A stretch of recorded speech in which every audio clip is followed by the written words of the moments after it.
Tingin naman ng ilang mga mambabatas, kalkulado ang timing ng anunsyo ng bise para mapigilan ang pag-usad ng kinakaharap niyang mga impeachment complaint.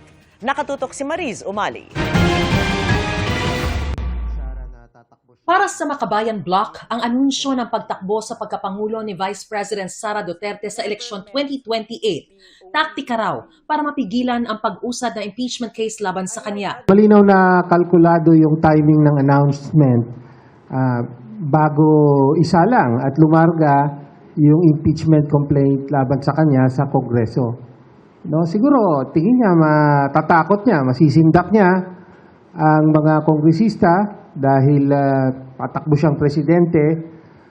Pero makikita natin na dahil napakatibay ng batayan sa kanyang impeachment, hindi ubra yung ganyang mga gimmick at malalantad muli, no, ang kabulukan sa ginawa niya sa confidential funds. Ito yung attempt nila para i-reframe yung narrative na lahat ng nangyayari ay dahil sa takbo siyang presidente. May 3 impeachment complaint na hawak na ngayon ang tanggapan ni House Speaker Bogie D. at hinihintay na ma-refer sa House Justice Committee. Kabilang sa reklamo ang issue ng maanumalya umanong paggamit ng confidential funds ng OVP at DepEd.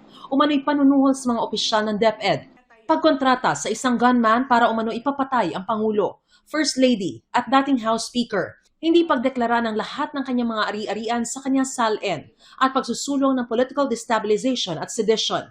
Bagamat naniniwalang hindi makakaapekto sa paggulong ng reklamo ang anunsyo ng Vice Presidente, naniniwala si Senior Deputy Minority Leader Lawrence Defensor na may epekto ito sa pagpapasya ng mga mambabatas sa kahihinatnan na reklamo. I can tell you that it may affect how the voting will come out. Mabuti din para sa kanya, para malaman niya kung sino talaga ang mga kakampi niya at kung sino ang hindi niya mga kakampi. It's an advantage for her right now, especially that the impeachment complaints will be referred to the Committee on Justice. Kaya hamon ni Gabriela Party List Representative Sara Elago sa mga kapwa mambabatas, ipakita nila yung kanilang pagiging tapat dun sa sinumpaang tungkulin na magsilbi sa interes ng taong bayan at hindi yung mga pansariling interes. Sabi naman ni ML Party List Representative Laila De Lima, hindi na siya nagulat sa anunsyo ng Vice Presidente. Pero dapat ay panagutan daw muna niya ang mga paratang sa kanya. Karapatan naman niyang magdeklara kahit napakaaga. Tulad ng karapatan din ng mga Pilipino na singilin siya sa mga seryosong aligasyon ng katiwalian at paglabag sa batas na panawagan na po natin noong 2024 pa.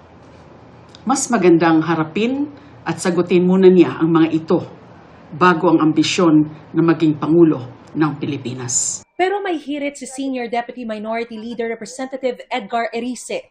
Kapag kinonvict si VP Sara, magagalit yung kanyang supporters, which is about 30+% ngayon, baka mag-gather pa ng public sympathy, baka kahit sinong Duterte ang lumaban, manalo. May hanggang March 2 si House Speaker Bogie D. para maisama sa order of business ng House Plenary ang mga impeachment complaints laban kay Vice President Sara Duterte.